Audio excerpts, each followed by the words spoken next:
shall see what we shall see. Let me get myself just attached here. I want to start off with this morning. I'm going to look over the top of my glasses. I've got my eyes are changing and I can't see you very well, but I need these to read. So bear with me. But this morning we're gonna do, it's not really a meditation, but I want to do a little exercise, something that I did myself this week, and I had an interesting realization, and I wanted to see what you guys come up with. So if you close your eyes and cross your feet, this will only take a couple of minutes. Uncross. And take a deep breath. And I want you to say inside of yourself, be still and know I am God.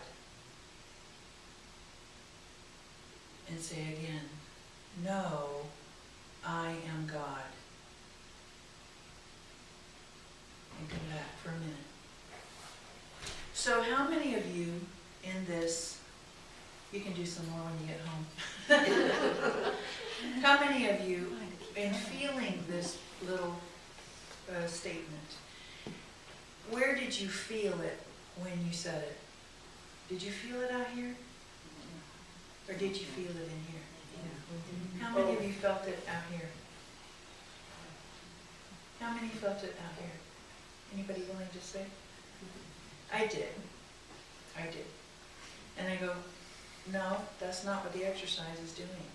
So if you will close your eyes again for the sake of those who felt it outside of themselves, I want you, as you breathe it in, because you are inhaling God, but you are also inhaling a memory or an understanding or an acceptance or an allowance of who you are.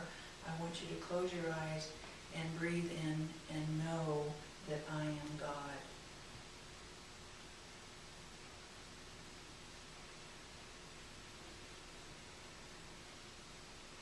When I was finishing with that meditation, I remembered what I was taught in Sunday school. Be still and know that I am God. Watch and pray. But I changed it to be still and know that I am God. Allow and watch. Because we are masters. We are divine spirit. See, one of the things that I am coming to in my own evolution as I pull up my consciousness level is I want my mastery back. I don't like trouble. I don't like trouble. I don't like lack. I don't like health issues. I don't like pain. I don't like any of that stuff. And I know inside of myself that I don't have to experience it unless I choose to. So how do I get from point A back to who I am? That's been my journey. That is what I am working on inside of my own self. See, I've been studying the teachings of the Masters of the Far East. And so there's just so much leaping out of those pages that I resonate with. That's where I'm coming from this morning, and I want to share some of this with you. So the moment that we speak a negative word, I can't even see it that far away, we are dissipating God's energy. Therefore, we must learn to discipline ourselves to think, feel, speak, and act positively.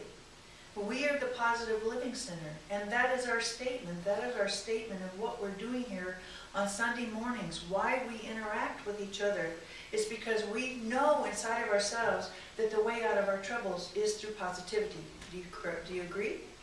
Yes. But the thing is, and the reason I started my Abraham group is because Abraham's teachings is trying to catch us. We're trying to catch ourselves when we get caught up in the illusion of negativity and we create things that we do not want. But we are absolutely, without a shadow of a doubt, the creator of our world as we see it. And the amount of energy that you're spending on negative thoughts truly is bringing us this crap we don't really want. And it takes huge discipline and focus to catch yourselves. Yesterday, I was with a client late yesterday afternoon, and I take this understanding with me everywhere I go. So I'm constantly monitoring, trying to catch myself if I get caught up in somebody's negative stuff, if I start spinning on my own, because this stuff has been with me my whole life.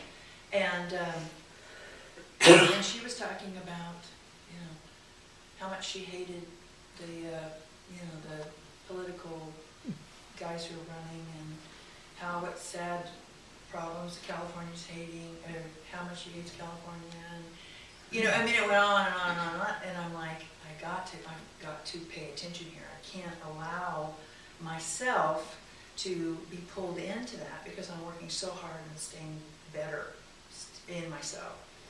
And so when she left, and I honor that she is source. She is there as a teacher for me.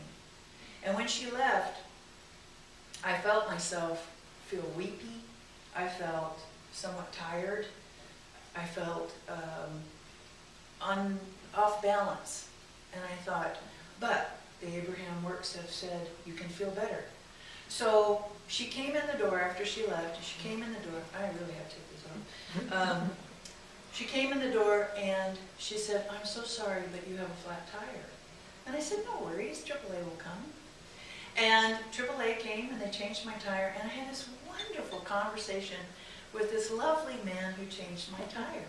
And he says, oh, you have, and see, I had a flat tire recently, and so I got new tires, and my guy, you know, threw the, I don't have a little donut anymore, I have a full-size tire back there. And we had this interaction, and I said, I just felt better. There was no issue with the tire. It was actually, I think that it was a way for God to, for me to experience Source in a way that pulled me right out of that little spin that I had started as a result of where this woman was in her evolution. So what Spirit told me, which I think is really fun, I get all these really fun metaphors, is a knob, like on a stereo system. If you crank it all the way to the left, it's pure positive energy. If you crank it all the way to the right, it's pure negative energy. And so we're constantly doing this all day long, aren't we? Without realizing that we're doing it. But we really, those of us in this room, and hopefully I see people out all the time who don't come to PLC for whatever reason, and I see where they are on their little positive meter. And is it not your experience, if you're paying attention to positive and negative people, how they are being themselves energetically, when someone walks to the room and they're really living their negative ideas and their pain and their health issues and their lack, they're gray and they look half dead and their eyes don't sparkle and they're dragging themselves. I mean, those are the worst cases, of course. And then you see someone and they back up. You don't want them to come into your space. Are you guys like that? I am. I'm like, you just like right over there. And then someone walks in the room who is like, you know, and you just want to run into their arms, don't you? Because they're reflecting back to you who you are, who we are. So